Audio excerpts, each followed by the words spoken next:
তো এই জায়গাটাতে মীন রাশিদের একটু সাবধানতা অবলম্বন করে এগোনো উচিত। দুম করে সব কিছু ডিসিশন নিন। 2026-এ ডিসিশন নেওয়ারও বছর, নিজেকে তৈরি করার বছর। ডিসিশন ডেফিনেটলি নিন, কিন্তু ডিসিশনের পেছনে আপনার যেন প্রপার রিসার্চটা থাকে, প্রপার অ্যানালিসিসটা যেন থাকে, প্রপার গাইডেন্সটা যেন আপনি পান। গাইডেন্স নিয়ে আপনাদের প্রবলেম হবে না, গুরুর রাশি গাইডেন্স আপনারা ঠিক পাবেন, কিন্তু সেটাকে কার্যকরী করা। Too much education is also a curse. Yes. ঠিক আছে? তো সেই জায়গাটাকে আপনাকে হোল্ড করে আপনাকে নতুনভাবে এগিয়ে নিয়ে যাওয়াটা হচ্ছে মেন জিনিস।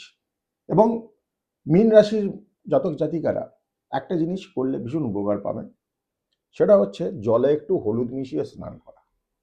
সিম্পল, জলে একটু গুঁড়ো হলুদ মিশিয়ে অল্প একটুখানি, রান্নার হলুদ। হ্যাঁ রান্নার হলুদই স্নান করা।